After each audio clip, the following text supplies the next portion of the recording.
early. All right, good afternoon. Just some programming notes. This evening at 7:35 p.m., yes, 7:35 p.m., the leader of the Turkish Cypriot community, Ersin Tatar, will speak to reporters following his meeting with the Secretary General. This will take place in the Secretariat lobby area near the satellite dish. And tomorrow at 1 p.m., Saturday, there will be a press briefing here by the Foreign Minister of the Russian Federation, Sergei Lavrov. Some statistics for you. It's all been a busy week. In terms of speakers, we've already heard from about 112 speakers in the General Assembly. In terms of the Secretary General's bilaterals, so far he's completed 89, and and still have a further 58 to go. And I know you've all been devouring the fascinating readouts we've put out for every one of those meetings. This morning, Courtenay Rattray, the chef de cabinet, delivered remarks on behalf of the Secretary General at an event to mark the International Day for the Total Elimination of Nuclear Weapons. He said that nuclear weapons continue to menace our world. Despite decades of promises, we see this threat accelerating and evolving. This is not just a crisis of weapons, he said. It is a crisis of memory, responsibility, and courage. He called on states that have nuclear weapons to return to dialogue, to adopt the implementation, transparency, and confidence-building measures to prevent catastrophic calculations. Also, on this International Day for the Total Elimination of Nuclear Weapons, he renewed his call for long-needed progress to forge a world free of those weapons of mass extinction. Two other international days to flag to this weekend. Tomorrow is World Tourism Day, and you'll all be here. This year's theme is Tourism and Sustainable Transformation. In his message for the day, the Secretary General says, amid climate crises and inequalities, we must all harness the power of tourism as a force for transformation, resilience, sustainability, and progress for all. And Sunday is the International Day for Universal Access to Information. Universal access to information means that everyone has a right to seek, receive, and impart information.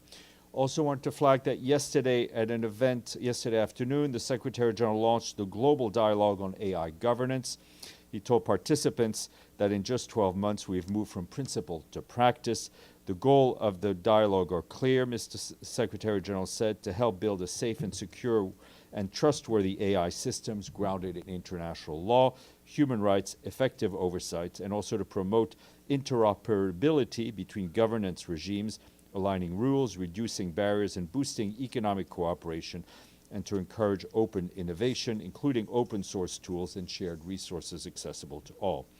The UN, he said, offers a uniquely universal platform for such global cooperation, and for the first time, every country will have a seat at the table for AI. He also launched an open call for candidates for the International Independent Scientific Panel on AI, which will be made up of 40 experts to provide independent insights into the opportunity, risks, and impact of AI. And he said he would soon begin consultations with member states and potential funders and partners to establish the Global Fund for AI Capacity Development. Also flagging that the high-level International Conference on Repatriation of Persons from Al-Hol and surrounding camps and places of detention is taking place today. The event is organized by the government of Iraq with technical support from the Office of Counterterrorism. As you know, there are thousands of individuals with perceived or actual ties to Daesh, including suspected foreign terrorist fighters and accompanying family members who've been detained in camps and other facilities in the northeast of Syria. Today's event focuses on efforts to repatriate individuals from these facilities to areas of return, as well as related issue. At 12:30 p.m., very shortly, the Deputy Prime Minister of Iraq and Minister of Foreign Affairs, Fuad Mohammed Hussein, will brief you at the Security Council stakeout. After that, the National Security Advisor of Iraq, Qasim al-Raji, will also speak at the Council stakeout. Quick update from Gaza. The Office of the Coordination of Humanitarian Affairs says that Israeli forces have stepped up their operations over the past 24 hours with devastating consequences for civilians. On average, this meant an airstrike every 8 or 9 minutes. Colleagues on the ground also report shelling, helicopter, and quadrocopter fire, as well as gunfire towards people waiting for aid. Dozens of people have reportedly been killed and over 200 injured. That's what the Ministry of Health in Gaza is telling us. People continue to flee, mainly from Gaza City to the southern part of Gaza, where conditions are dire in themselves. Yesterday, our team monitoring the movement of people inside the Strip counted about 16,500 displacement from northern Gaza to the south. Aid workers remain stationed along displacement routes, offering psychosocial first aid, referring people to specialized services when needed, and educating new arrivals on the danger of explosive ordinances. Still, hundreds of thousands of people remain in Gaza City amid extreme insecurity. They are heavily reliant on humanitarian assistance as more critical services there have been forced to close or move. Meanwhile, our teams across the Gaza Strip continue to face access denials and heavy impediments, preventing them from providing support at the scale needed. Yesterday, out of 15 movements that we tried to coordinate with Israeli authorities to support people in different parts of Gaza, only 7 were fully facilitated. Teams were able to collect fuel, medical items, and other supply from Karim Shalom, along with other missions, but were prevented from trucking water in the north and were not allowed to access other crossings, including to collect food. OCHA stresses the need for Israeli authorities to fully facilitate humanitarian operations, including unimpeded movements of aid into and across the Gaza Strip. Also, we remind Israel and Hamas and any other armed groups that aid workers and their vehicles must not be attacked or denied critical access on the ground. In the West Bank, the Allenby Bridge reopened today for passengers, but not for cargo. You'll recall this is the only direct crossing between Jordan and the occupied Palestinian territory. It is also good news for patients in Gaza set to be medically evacuated and for international aid workers on rotation, as both those groups depend on that route. At the same time, the continued closure of Allenby for import and exports, including humanitarian cargo, is a significant concern. About 35% of the aid monitored by the mechanism established by Security Council Resolution 2720 have been cleared and are ready to ship to Gaza that are in Jordan. They include food, tents, and other commodities essentials to people's survival. And as we said before, we are engaging with relevant stakeholders to urgently address these concerns, warning the continued closure of this border without viable alternatives would further undermine the already dire humanitarian situation in Gaza. Also in the West Bank, OCHA colleagues tell us the number of Palestinians who've been displaced since 7th of October 2023 due to attacks by Israeli settlers and access restrictions has now surpassed 3,000. Half of them are children, mostly from Bedouins and herding communities. A quick update from southern Lebanon, where Unifil colleagues tell us that this week they found several unauthorized weapons and ammunition caches in their area of operations, including mortar shells, ammunition, rounds, rockets, fuses, and military gear. In the 10 months since the cessation of hostilities that was established last November, peacekeepers have discovered over 330 caches. Meanwhile, peacekeepers continue to report daily that Israeli Defense Forces military activities in the mission area of operations. Yesterday, Unifil observed air violations and mortar fire from south of the Blue Line in their Sector West area of operations. And also this week, Unifil's Maritime Task Force organized 2 training exercises on 24th and 25th of September with the Lebanese Air Force off the coast of Beirut. Also, UN peacekeepers organized training for Lebanese Army personnel in maintaining military vehicles to enhance operational activities. As you'll recall, last week, the peacekeeping mission donated more than 100 vehicles to the Lebanese Armed Forces. Yesterday, the mission donated an extra 15 to the General Security, which is the government service responsible for addressing national security threats and securing the country's borders. Turning to Sudan and the horrific situation there, our humanitarian colleagues on the ground tell us that civilians in Al-Fashir, the besieged capital of North Darfur, continue to endure relentless attacks, acute hunger, and cholera.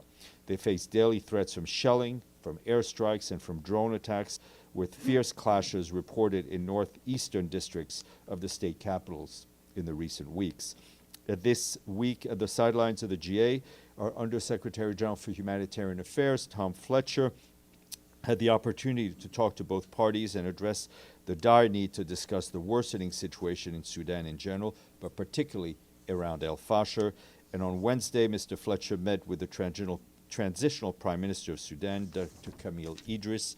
The humanitarian chief noted the ongoing efforts to move pre-positioned aid supplies into the area, but the meeting also focused on expanding humanitarian access as well as ensuring that more essential aid gets everywhere it is needed. Also this week, Mr. Fletcher spoke to General Mohammed Hamdan Dagalo of the Rapid Support Forces to discuss our grave concerns over the humanitarian crisis in El Fasher, stressing the urgent need to protect civilians, halt the fighting, and ensure safe humanitarian access. We reiterate once again our call for the need to step up access of humanitarian aid in Sudan, including Darfur and Kordofan. Elsewhere in the country, aid organizations are doing everything possible to support people in need. This week, our humanitarian coordinator on the ground, Denise Brown, concluded a 2-day visit to Khartoum alongside our agencies and partners. As you know, the UN remains currently based in Port Sudan. There, she met government officials, communities, and frontline workers to discuss urgent humanitarian priorities. Our humanitarian colleague says joint efforts are underway to assist people's recovery and help communities rebuild their capital, Khartoum.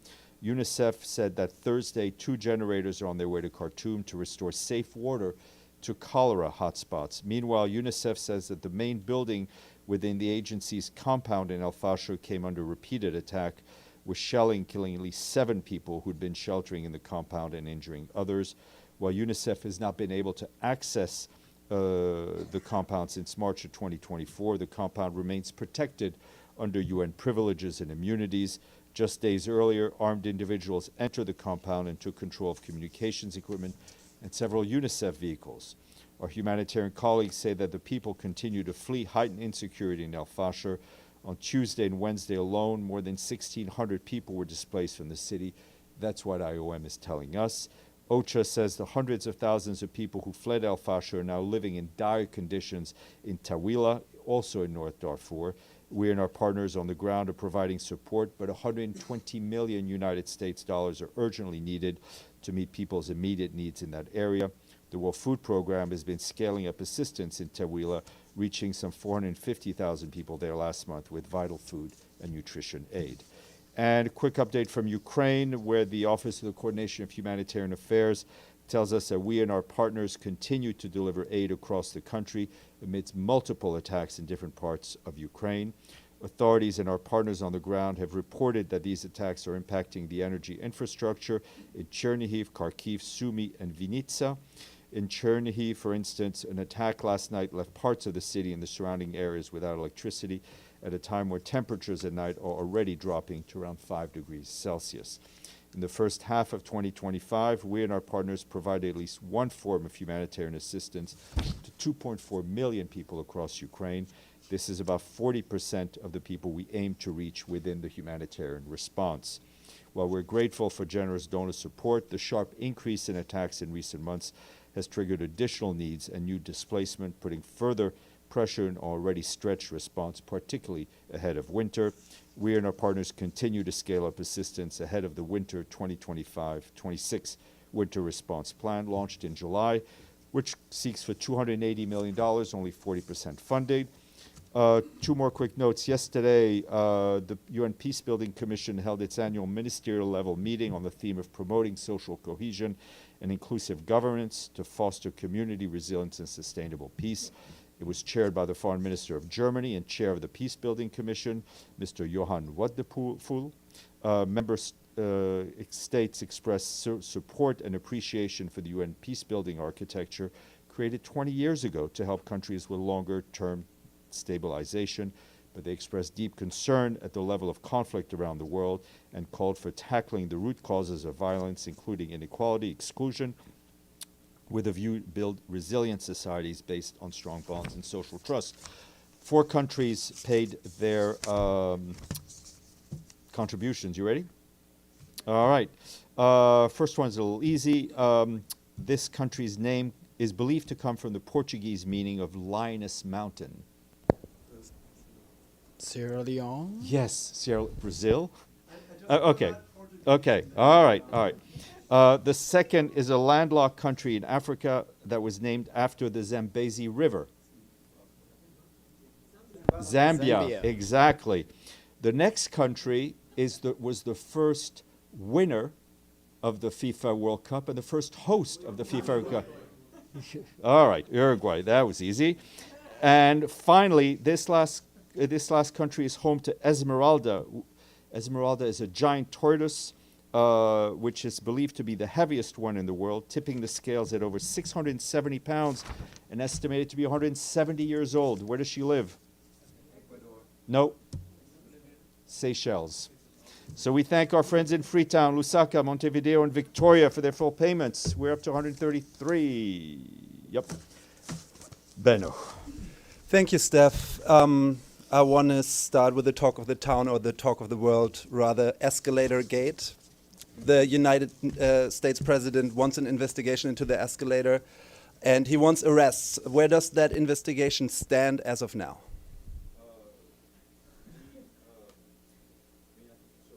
Put out. Yes. We've been in touch with the U.S. mission. The Secretary General had spoken to Ambassador Waltz. Others have spoken to the mission.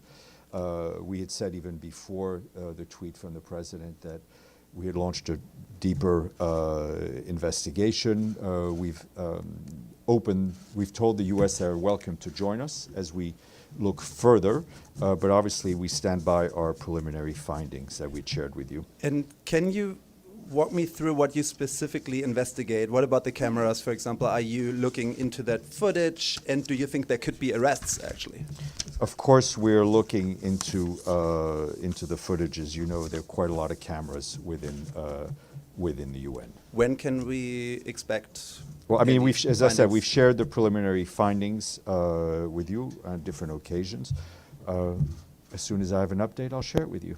Thank you. Farnoosh. Thanks, Steph. Can you is there any plans or discussions about any last-minute meeting with the Israeli Prime Minister? No. Today. Okay. Okay. And then, Yep. sorry. Secondly, you spoke about U.S. Ambassador Mike Waltz. He said in a Fox interview yesterday that in his conversations with the Secretary General, he has said that the U.S. will not pay its dues until it does a full reform of U.S. funding of UN organizations. Are you guys assisting them, providing any sort of, documents or any look into that? What is that conversation? Well, I mean, that conversation is a conversation we've had with the United States for quite some time as our largest funder. And the Secretary General, I think in his first meeting with Ambassador Waltz, had a really good meeting with him, and they discuss the ongoing UN reforms, and obviously we'll stay in touch with the U.S. Pam, then David. Thanks, Steph. At this, on the sidelines of the General Assembly, there have been several meetings about peace talks for Gaza, peace plans. One is Macron, President Macron, the other is President Trump. Some of them have the UN as in a role in this post-war plan. Needless to say, I know the Security Council would have to be involved, but what is the position of the Secretariat about the UN being involved, not in distribution of aid or any other things UN has been involved with, but in a post-war transition? Look, I don't want to speculate. As you know, there are a lot of reports out there. I think you all know the Secretary General's position on the need for a ceasefire, more humanitarian aid to get the hostages out, and also on the need for the Palestinian people to be able to choose their own future. David? Thank you, Steph. Two questions. Your reaction to the walkout this morning during Benjamin Netanyahu's speech, and the second question is there any reaction to President Trump's announcement during the gaggle that there is a ceasefire in order and that there's a possibility for a peaceful solution to the situation? I listened to the President of the United States. Obviously, we very much hope there will be a peace deal that meets the aspirations of both the Palestinians and the Israelis. Far be it from me to comment on what member states do. Abdelhamid, Lenka, and then we'll come back. Sorry, and the walkout reaction? As I said, far be it from me to comment on what member states do with their legs. Thank you, Steph. Two questions. First, is anyone from the UN Secretariat attended Netanyahu's speech officially? I mean, like representing the Secretary General? Well, I mean, there are a lot of Secretariat people in the room. I mean, I don't really understand your question. No, because sometimes the SG sends someone to sit there No, officially. there are two people. I there- remember there are last three- there- year, there and are I three know who went There are there. three chairs on the upper level of the podium, right? There's the secretariat of the meeting, which is usually represented by the Undersecretary General for General Assembly Affairs or his deputy. There's the seat for the President of the General Assembly, who sits there, or the Vice President, and then there's a seat which is either occupied by the Secretary General or the Deputy Secretary General. That seat has not always been filled, regardless of who is speaking, because both the Secretary General and the Deputy Secretary General have other engagements. So whether or not there's somebody in that seat or not somebody in that seat has nothing to do with the speaker. It rather has to do with the schedule of those two senior UN officials. Okay, second question. How do you characterize this global system when there is a leader who is indicted as a war criminal, wanted for the ICC, and his counterpart from the Palestinian, who is stretching his hand for peace, says officially that I recognize the state of Israel. I want to make peace with Israel. He's denied coming to the General Assembly. How do Look, I will leave that analysis to analysts such as yourself. I mean, you know our position is that that President Abbas should have been given a visa. The fact that he and his delegation were not, we feel, goes contrary to the headquarters agreement. And representatives of every because every representative of every member state or permanent observer have a right to speak. Here, Lenka. Thank you, Steph. Two questions, please. On escalators, who is going to investigate it? Which UN department is focusing on it? Secretary General's tasked our Office of OIOS to kind of lead and coordinate between the various services. Okay, thank you. Second question. Ambassador Waltz also said in interview with Fox that the UN should get back to basics and quote-unquote stop all this woke nonsense and reduce focus on climate change. Do you think the UN will follow any of these recommendations? Look, I'm not going to start commenting on every interview every permanent representative gives, but I can tell you that we work on behalf of member states, and we work towards the goals within the ideals of the Charter, Universal Declaration of Human Rights, and the mandates given to us by the member states. Yep.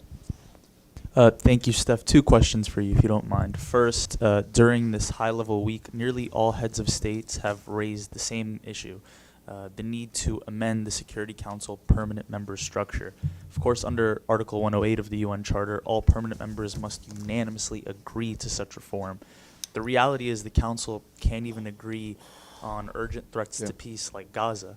So my question is, what practical, pragmatic role can the SG play in pushing for Well, I mean, his change? role, frankly, the role of his predecessors has been an advocate for Security Council reform. I think he spoke about it during his press conference here.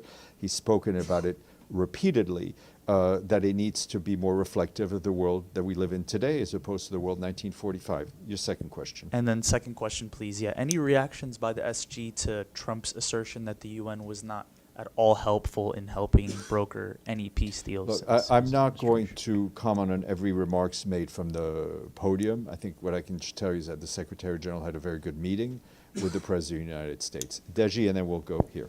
Yes, first on the speech of Prime Minister Netanyahu, I would presume that those people from the upper level, they are the guests from the Israeli mission? I mean, every delegation is allowed to bring in guests. Okay. Yeah. So in his remarks, he mentioned, and I quote, "Thanks to special efforts by Israeli intelligence, my words are now being carried. They are streamed live through the cell phones of Gazans." Is this the first of all, I have no comment on that. Has UN staff there received this? I have no, not that I'm aware of, but I have no comment on. Okay. On the remarks. On the meeting between the ESG and Trump, President Trump, since he said today that there may be a deal already on Gaza, what details can you tell us about the? I have nothing to share with you on that. Between their. Okay. One last question. Sorry. Escalators. I'm sorry. this is what right after the escalator, Fox. What we need to do is either. No, I don't. Have you seen this before? No, but just say what you don't. Please don't play the video because Alright. it's hard to hear. Okay, What is cool. your question? So they said they either bomb the UN or gas it and tear it down to make it a luxurious condo near the Easter River. I mean, what is your reaction? I on think this? we were shocked, to say the least, at the remarks. There is nothing funny or ironic in calling for the bombing, the gassing, the destruction of this building, in which thousands of people work. During delegates come in. We know painfully the reality of what happens when threats are made against the UN. We lost friends in Baghdad. I personally walked through the rubble of the building in Algiers, where the UN was bombed. Our colleagues in Abuja were also bombed. That kind of language is unacceptable. We were in touch with Fox News, and Mr. Waters contacted one of our colleagues and apologized. Yes, sir. Hello, this is Mohammed Ramawi from Pass Blue. So yesterday, the Secretary General met with the President of Iran, and in the readout it says that the two discussed regional issues of mutual interest, and that the Secretary General stressed the need to resolve issues regarding Iran's nuclear program through diplomacy. Can you give us any insight into what are the regional issues of mutual interest between the UN Secretary General and the Iranian President? And can you tell us what they talked about? What did the Iranian President tell him? I'm sure if you've learned from reading these readouts, they are very detailed. That was a joke. Issues of mutual interest, I think, are pretty obvious. The situation in the Middle East as a whole, the situation in Yemen, and issues relating to Iran's nuclear program. But what did they tell each other? Did they agree on anything? I'm not going to go any further than what was said in the readout. Yes, sir. My name is Yuri Aprelev. I'm the UN Geneva-based correspondent of RIA Novosti. I have two questions. The first one is today marks the anniversary of the Nord Stream pipeline attacks, and the investigation has not yet given any results. What message did the AG have on this anniversary? I mean, I would refer you to what was said not too long ago by our colleague Mr. Yensha in a Security Council briefing regarding the need to protect civilian infrastructure. Okay, and my second question, on Monday, the Russian president said that Russia is ready to continue to follow the limitations of the New START treaty after February 2026. Does the UN support this proposal by the Russian side? We support the continuation of the major disarmament treaties that exist. Yes, sir. Hi, I'm Omar Ftiyati. How do you react to the calls by many leaders here who said that UN or its organs could be moved to their cities, to their countries? I'm sorry, I didn't hear what you said. Yeah, so we heard Turkish President Erdogan saying that Istanbul could be a good UN hub, and there are other leaders who are calling for UN and its organs moved to their cities amid the funding shortage. I mean, how do you react? the relocation of posts from a number of more traditional UN headquarters cities to others is something that is being looked at, something that has already happened. Istanbul is already home to a number of regional hubs for various UN organizations. So is something we're continuously evaluating. Sylviane, sorry. Sorry? Yes, it's about Lebanon. What is the reaction of the USSG to the situation in Beirut where Hezbollah used the Ghetto Pigeon to project the photo of Nasrallah in a sign of defiance against Prime Minister Nawaf Salam at the risk of the new security flare-up in Lebanon, especially with the arrival of Larijani tomorrow in Beirut to support Hezbollah in its celebration of the first commemoration of Hassan Nasrallah's death. Any reaction? No specific reaction to the incident, but only to say that The Secretary General has met the Prime Minister on a number of occasions, and we're fully supportive of his and the President and the government's effort in Lebanon. Javier. Steph, you said that President Trump and the Secretary General, they had a very good meeting. President Trump said he transmitted the message that he was 100% with the UN. Is that the same understanding of the Secretary General? You know, all we can go by is what they said to each other and the Secretary General's own perception of his meeting in person with the Secretary General. You heard the positive comments during when the cameras were there, and from what the Secretary General told me, they did have a very good meeting, and they discussed a number of serious issues, notably regarding peace and notably regarding Ukraine. Yes, sir. Just to follow up on Netanyahu's speech today, he on ordered whose speech? Netanyahu's. Yeah. He ordered. Sorry, what is your name? Sorry, Ali Harb from Al Jazeera. He ordered the Israeli military to broadcast his speech into Gaza. Any comment on a function of this body being used, what can be described as psychological torture of an entire population? I have no specific comment on that. I have no reports that it worked or didn't work. I think the focus should be on alleviating the suffering of the Palestinian people, getting more humanitarian aid in, and getting the hostages out. Yes, sir. Hello, Zamr from Al Watan newspaper from Egypt. I want to ask, we still have two wars in Ukraine and Russia and in Gaza, and people speak about how we renew trust in UN after 80 years, especially we still have these wars. Well, you know, if you look around the world, I think you have to, if you look at the UN, I think you have to ask yourself, which part of the UN are you most frustrated with? Are you frustrated by the work that our humanitarian colleagues do in the field? Are you frustrated by the work that our development colleagues do in the field? Are you frustrated by the human rights monitoring? Or are you frustrated by the inability of member states to come together and agree on certain issues regarding peace and security? Yes, ma'am. Steph Miao from Xinhua News Agency, and I'd like to hear your take on Chinese Premier Li's speech this morning. Do you see idealism or pragmatism, or idealistic pragmatism? Thank you. To be honest, I think, and I've answered this, we're not in the business of commenting on everyone's remarks. I can tell you that the Secretary General had a very good meeting with the Prime Minister. As you know, he had been in China recently, and I think as a major contributor, as a permanent member of this organization, the role of China in supporting multilateral institutions is very important. Thank you so much. Abdelhamid. Going back to the speech of Netanyahu, he said that he's not targeting civilians. He went on to explain that, which is, you know, the world knows something that Netanyahu, the world doesn't know something Netanyahu only knows. But he said in his speech, 90% of the Palestinians supported October 7th.